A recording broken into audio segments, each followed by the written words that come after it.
Yan mga katimbang, nakabili tayo ng laruan. May katimbang. Ako. Yan mga katimbang oh. Nabili natin yung laruan sa kalakal. Yung ginagamit ni Unding.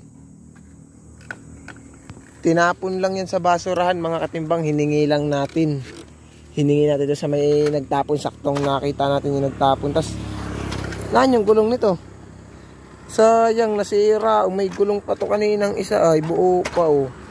Ganun talaga sa Sampaloc mga katimbang. Basta't luma ng mga gamit, itinatapon na. Tapos ito naman, hinihingi natin sa basurahan. Yan mga katimbang, yan ang ating nabiling kalakal ngayong araw. Magpipili ulit tayo ngayon dito sa China Arbor. Yan, nakabili pa tayo ng TV, flat screen. Sira na yan mga katimbang, basag na. Tsayero, mga plastic, mga galon sa pinaglagyan ng mga mga ketchup. Yung iba ay mga sasuk, mga patis. Galing sa ay restaurant ito mga katimbang. Doon natin ito nabiling mga kalakal. Yan mga katimbang, nakabili pa tayo ng tools. Lagayan ng tools, ari pa rin.